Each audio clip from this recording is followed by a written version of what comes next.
पुढची बातमी नायगाव बीडीडी चाळ पुनर्विकास प्रकल्पातील डॉक्टर बाबासाहेब आंबेडकर बीडीडी संकुलातील 864 पुनर्वसन सदनिकांचं आज वितरण झालं। मुख्यमंत्री फडणवीसांच्या हस्ते नायगाव बीडीडी वासियांना घरांचं वाटप करण्यात आलं। या कार्यक्रमाला मुख्यमंत्र्यांसह उपमुख्यमंत्री एकनाथ शिंदे, उपमुख्यमंत्री सुनेत्रा पवार, विधानसभा अध्यक्ष राहुल नार्वेकर, उपसभापती नीलम गोऱ्हे आणि महापौर रितू तावडे उपस्थित होते।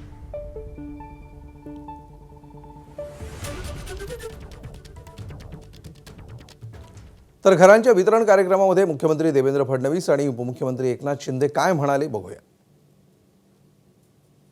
मला आनंद आहे की पहिल्या टप्प्यामध्ये आपण वरळीच्या, आता दुसऱ्या टप्प्यामध्ये नायगावच्या आणि आता मला असं वाटतं वर्षातनं 2 वेळा तरी आपण या ठिकाणी अशा प्रकारचा चाव्या वाटपांचा कार्यक्रम करू।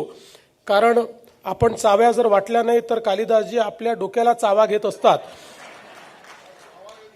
ते चावाच घेतात डोक्याचा आणि ताबाही घेतात। त्याच्यामुळे मला असं वाटतं की हे अत्यंत महत्त्वाचं आहे की वेगानं हे सगळं काम झालं पाहिजे। आज मोठ्या घरामध्ये आपण राहतोय, 2 BHKचं घर या ठिकाणी मिळतंय। यापेक्षा तुम्हाला जेवढा आनंद आहे तेवढा आम्हालाही आहे, मुख्यमंत्र्यांनाही आहे, आमच्या सुनेत्रा ताईंनाही पण आहे, सगळ्यांना आहे आनंद।